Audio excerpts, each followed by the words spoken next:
I think that the fundamentals of leadership are more similar than different. So I don't actually buy into this argument that leadership in Asia is that fundamentally different. Leadership always has to be contextually sensitive. The institutions in some of these markets are less well developed than they are in the West, so leadership tends to be more agile, sometimes more creative about overcoming these institutional voids. But at its core, leadership is the same. It's about setting a direction for your company, aligning people to get around it, motivating them to get it done.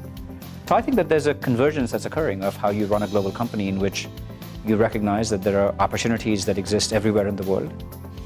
But to capture those opportunities requires some common core of leadership, but also leadership that is sensitive to local situations. We keep hoping that someday someone will invent the perfect board that will provide great corporate governance.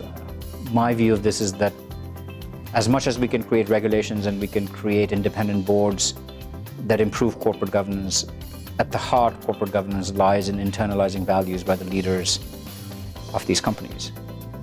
I don't know of any board that can insulate itself from a CEO who's determined to cheat the board.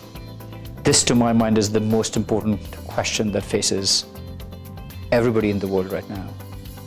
That the advances in productivity that information technology have enabled make the linear relationship between growth and job creation not the same as what it was in an industrial economy.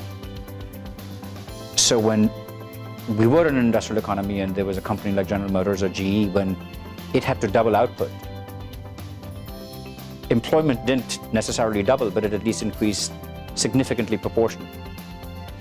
You think about the growth of companies like Google, Facebook, Apple, and all the new information technology companies, the scalability of employment relative to the scalability of the company is completely different.